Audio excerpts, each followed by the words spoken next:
Nyata Kristo toji jo fenu mo menela. Nyima yo American kolo. Nyana go wie meto ne so na di. Kakane voa awo tututu blomi mele. Na tro kaba.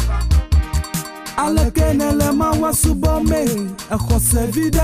Bo vide ya Kristo to wonu blanuito Egala fakple afakwa Agbeno no kenye podi veve mano menele ha Kristo to zonyi Alekenele ma wasubome Echose vide Bo vide ya Kristo to wonu blanuito Egala fakple afakwa Agbeno no kanye podi vava mano menele ha Kristo tozonye Vivi menu pola enye mawu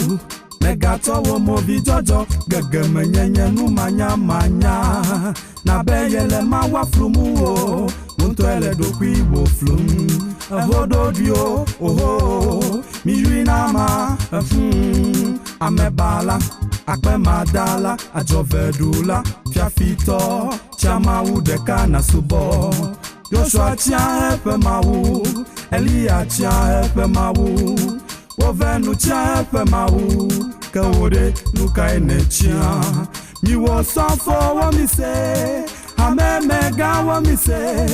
Hame dada wa mise Hame viawo hamise Na negbo na jojoge Miwo sofo wa mise Hame mega wa mise Hame dada wo mise Hame viawo hamise Afoku gandegbo na jojoge Nyamesi ochogbedo kome wo fefepe Tilawo la lijinami Nyetole gbedo kome Atakwo le dome nami Nyetole gbedo kome Ezeviola bachite nami Emyehele gbedo kome Baba Yamedo nami Mitro kaba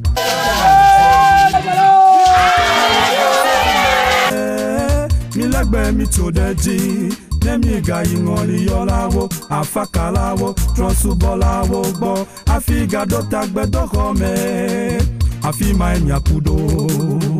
Nemi balakpai Milegbe mitodeji Miwo safo wa mise Hame mega wa mise Hame dada wo mise Hame viawo hamise Na negbo na jojoge Miwo sofo wo mise Hame mega wo mise Hame dada wo mise Hame viawo hamise Afoku gandegbo na jojoge